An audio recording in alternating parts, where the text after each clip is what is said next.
Here's a quick guide to how to set your ISO or film sensitivity depending on your lighting conditions. Let's start with a bright sunny day.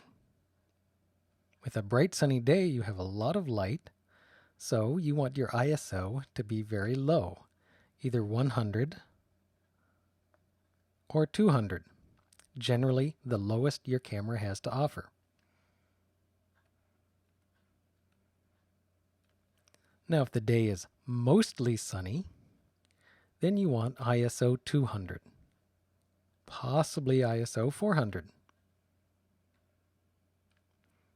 If your day is partly cloudy, you have a wide range and you might need to constantly change your ISO depending on how the clouds pass overhead.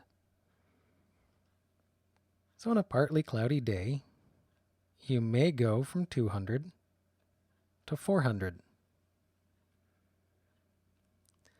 Similarly, an overcast day can be more bright or more dim, but you're looking from ISO 400 to ISO 800.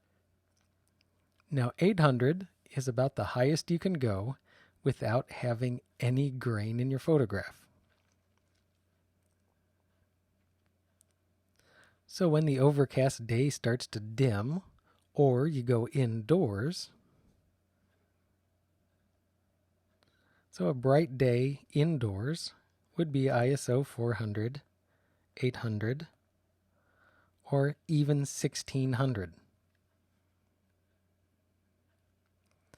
Now, if you have a dim lighting indoors, or if you have a lot of action, kids running around and pets running around, well then you might have to use ISO 1600, or as a last resort, ISO 3200.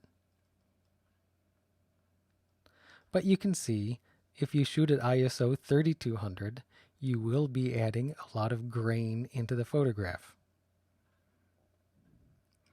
Now, of course, when you're indoors, you might want to use a flash. And when you use a flash, the settings are very different.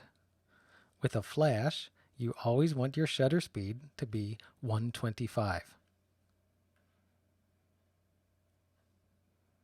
And you want your ISO to be 400.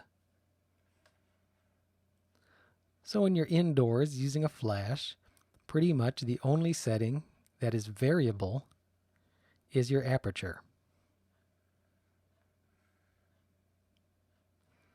And when you're shooting with a flash, your meter might not show properly because your light meter is showing you what the image is like without the flash. So when you're using a flash indoors, you'll really have to do a lot of experimentation.